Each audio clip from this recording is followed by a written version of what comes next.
नमस्कार है साथीहरू। आज कुरा गरौँ यो वृद्ध भत्ता, यसमा देखिएका समस्या र समाधानका उपायको बारेमा। साँच्चीको वृद्ध भत्ता मैले त उमेरको आधारमा होइन, आवश्यकताको आधारमा दिनुपर्छ भन्छु।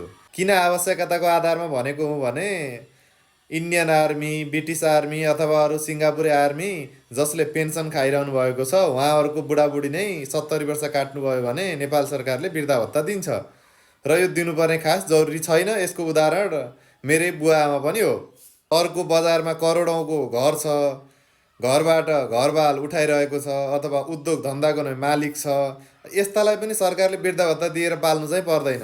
अर्को एउटा समस्या के छ भने गाउँघरतिर देखिने वृद्ध भत्ता आए पछाडि त्यो वृद्ध भत्ता नसकिने बेलासम्म जाँड खाएर सुत्ने, सकिए पछाडि अनि के खाउँ भनेर हिँडिरहने।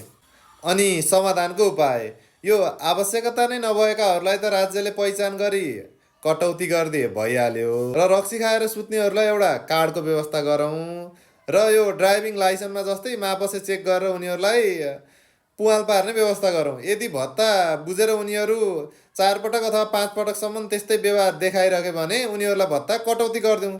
यसले राज्यको आर्थिक भार कटौती गर्न सहयोग गर्छ र साँच्चीका आवश्यक व्यक्तिहरूले राज्यको सेवा पाउन पनि मद्दत गर्छ भन्ने मेरो बुझाइ हो।